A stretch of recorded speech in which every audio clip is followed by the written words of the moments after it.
2 News Works for You starts right now. No one ever imagines this, ever. Not in the baby books, not in the elementary school pictures. Right now, Amber Hilberling sits in an Oklahoma prison convicted of murdering her husband. In a 2 News exclusive tonight, her mom explains why she believes her daughter will soon be free. Good evening, I'm Russ McCaskey. I'm Karen Larson. We'll have her story in just a few minutes. First, a man escapes a burning house while saving his children. It's an update to breaking news that we first brought you on 2 News at 5. The fire happened near 27th and Frankfort in North Tulsa, and that's where we find 2 News reporter Dan Perlman live with more on the story. Dan? Well, Russ and Karen, this is what's left of the house behind me. You can see the walls inside are charred, and it still smells like smoke a little bit in the air. Now, no one was hurt out here. That is thanks in large part to a very quick-thinking father. Antoine Custard and his 3-year-old twins are safe. Earlier tonight, they were watching TV, and all 3 dozed off. See, we would sleep on the other side of the house. Only to be woken by the neighbors. The next thing we heard somebody yelling and banging on doors. The house was on fire. Antoine opened the door. The smoke overpowered him, so he kicked out the window. The whole frame came out. And together, one boy in each arm, they left. I carried him out the window with me. Once outside, Antoine was still in shock. I saw flame, smoke, and everybody was screaming. I didn't know what was going on. Firefighters arrived, and they say they got everything under control in a matter of minutes. One of Antoine's dogs died in the fire, but 3 others made it out okay.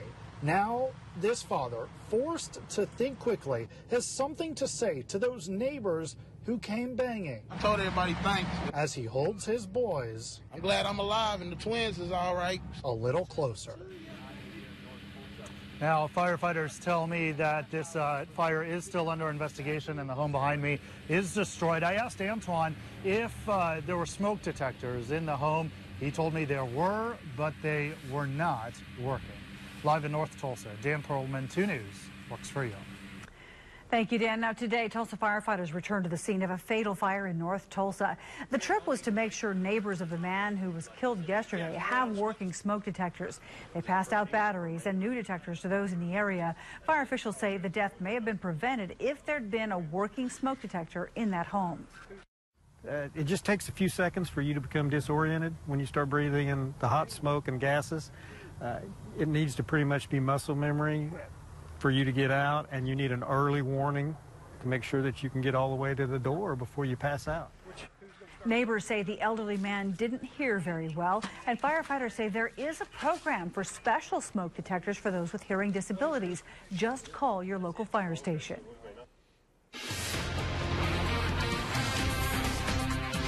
And good evening, everyone. We had a pretty nice day here in Green Country as temperatures climbed into the middle 40s today. We had a lot of sunshine, gorgeous sunset. I'll share one of those gorgeous sunsets coming up in just a little bit, one of our weather picks. 37 degrees right now outside. Winds are out of the south at 12 miles an hour. Across the region, temperatures at Independence, Kansas, currently sitting at 36, Muskogee's at 31, McAllister at 35. Tomorrow morning at the bus stops, the kids won't need the umbrella at the morning bus stop or even around noon when temperatures slightly get above freezing.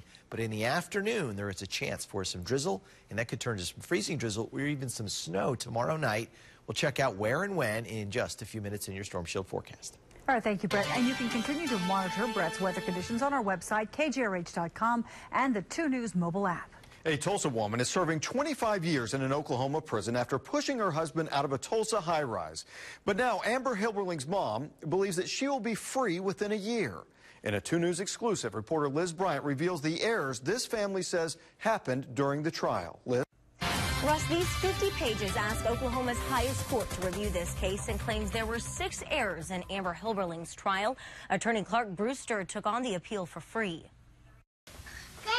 Like any 2-year-old, Levi Hilberling is only interested in playing with his truck. Unaware his 22-year-old mother, Amber Hilberling, sits in a maximum security all-women's prison in McLeod. I sent her the world traveling book and let her go ahead and map plans out for when she's out, places that she wants to go with Levi. Since she's missed all of his first, You know, the first time he was on an airplane, she missed, and the first time he was at the beach. It's hope after attorney Clark Brewster filed this 50-page brief the day after Christmas. Brewster claims the jury should have never convicted Amber of second-degree murder because the requirements were not met. When they come in and they asked you, say, I don't want to say nothing till my attorney gets here. Secondly, jurors were not supposed to watch this video, according to Brewster. He says it implies guilt. It's where Amber's grandmother and Amber request an attorney. Finally, Brewster alleges prosecutors acted out during the trial, accusing Amber of things that caused the jurors to think less of her. And I want to give her hope that she can get out.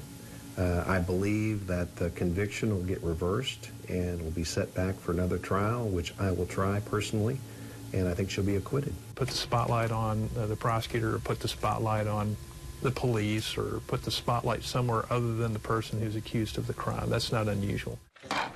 As for Levi, the 2-year-old believes mommy is just at work. Each day he talks to her on the phone, and every Saturday visits her for 2 hours in prison. I don't even put a what if on it. It's not even. I will fight until my dying breath. I will fight for her freedom and for her constitutional right for a fair trial, period. And prosecutors told me those issues we talked about were already brought up in the first trial. An assistant attorney general has 48 days to respond to this 50-page brief.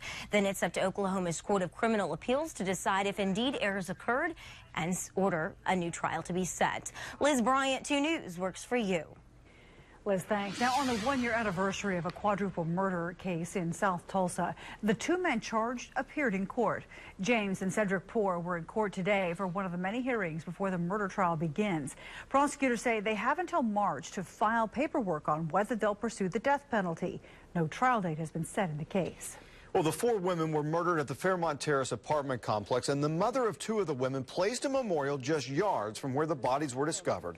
Sharon Powell says that last year without her daughters, Rebecca and Katie, had been hard, but she tries to focus on the positive. Well, I consider it their birthday into heaven, you know, their spiritual birthday. According to Tulsa Police crime stats, the crime in the area around Fairmont Terrace dropped during the last year, and residents say they have noticed improvements, but say more needs to be done. New at 10, an in-depth breakdown of last year's 66 homicides in Tulsa. Police found 13 involved in altercation. 14 people were killed during robberies. 4 were gang-related, 9 drug-related. 5 of the victims were children, and 21 people were killed for other reasons.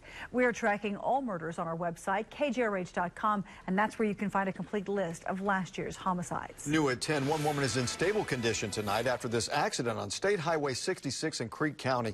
This picture was sent in by Stephen Ross. OHP tells us that 73-year-old Judith Janik of Depew was driving west when she suffered a medical attack and then drove off a road and hit a tree.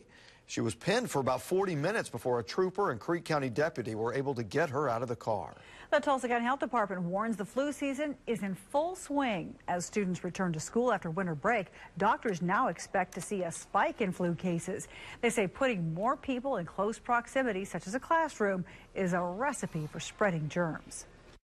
We know we're going to get busier now the school's in session. It happens in the fall, too. All summer long, things are pretty much status quo. Kids go back to school in August, and all of a sudden we see a lot more strep and a lot more just stuff that kids get exposed to by being in the classroom. Doctors say there's no escaping flu season, but you can manage it by washing your hands more, eating well, and getting plenty of rest. New tonight, 4 U.S. Air Force members are dead after a helicopter crash in England. U.S. defense agents say that it happened during a Pavehawk training mission during the coast of eastern England. Emergency crews are still working to clear that scene. Right now, it's not clear what caused the crash. The Pavehawk is often used in search and rescue missions. An American Airlines jet makes an emergency landing after witnesses say water from bathroom pipes soaked passengers. The plane was headed from Dallas to Baltimore, but the broken pipe forced the pilot to make an unscheduled landing in Little Rock. Emergency crews met the plane. They are expected to drain all water and then reload it with bottled water. More than 60 passengers and crew escaped without injury after this Amtrak train and tractor collide. The crash happened just outside of St. Louis near the Kirkwood train station. These are aerial shots of the wreckage where the truck was pushed about 30 feet after impact. No word on what caused that crash. And new at 10, one person is dead, 3 others injured after an avalanche near Vail, Colorado. Authorities say that 4 people were in a popular backcountry area when that avalanche happened. We don't know if they were skiing or snowboarding at the time. Rescuers dug out the victim and the 3 injured survivors. The sheriff's department says their injuries are not life-threatening. This is the 5th avalanche-related death in the Rocky Mountain region just in the past 2 weeks. Well, a city manager on the job for only months is being paid more than $100,000 to vacate his position. In tonight's Tracking Your Tax Dollars, the 2 News investigators dig into why a city manager is receiving more money than his contract allotted. And in the forecast, we're tracking a return of wintry weather tomorrow, though Viper 2 HD all clear right now, but we'll have some changes on the way. Looking outside, clear, breezy tonight. You're watching 2 News at 10. Tomorrow morning, if you take advantage of frequent flyer miles, some big changes are coming your way this year. What you need to know so you don't waste your money. That's starting at 5 a.m. on 2 News Today. First in breaking news. Thanks, Justin. Well, Glenpool city manager gets $177,000 for leaving office, and he only worked 6 months of his contract. As 2 News investigator Marla Carter uncovered, city leaders paid him tens of thousands beyond what he was supposed to get in tonight's Tracking Your Tax Dollars. Waking up a sleepy suburb. That's just what the mayor of Glenpool says Ed Tinker did. The mayor touts Tinker, the city manager, with getting this conference center and new city hall. But the 2 News investigators found buried in those accomplishments are concerns over possible bidding law violations and poor management of public money. All concerns listed by the state auditor in a recent review of the city's spending practices.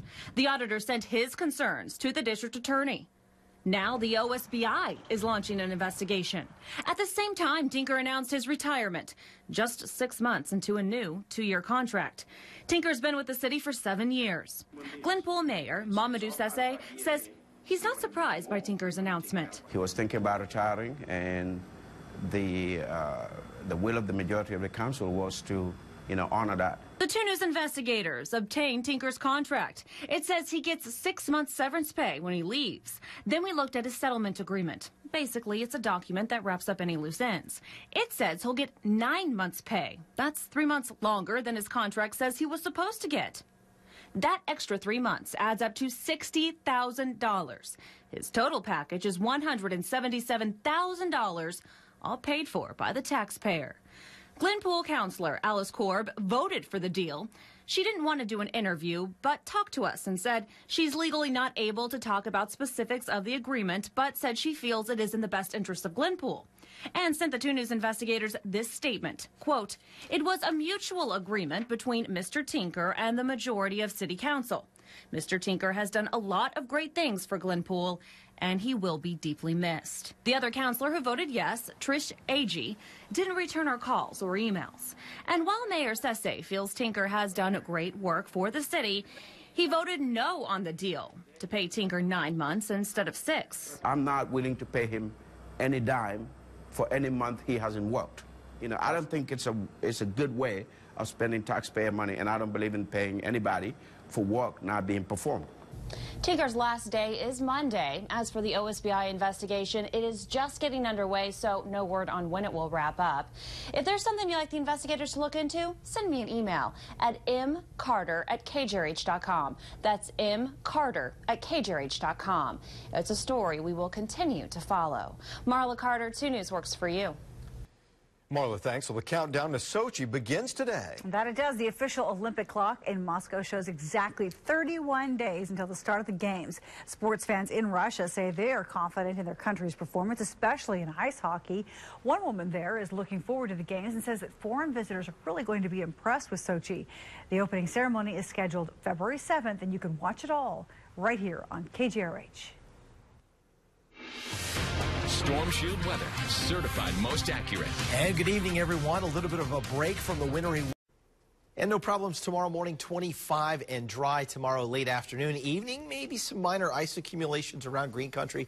High temperature in the afternoon tops out around 35, but tomorrow evening temperatures will fall back below freezing, so we could have some bridges and overpasses that get a little slick here and there. But 60 come the weekend. Yes, your glass is half full. That's right. I'm going to start counting the hours right now. I forgot the tea time. Schedule. There you go.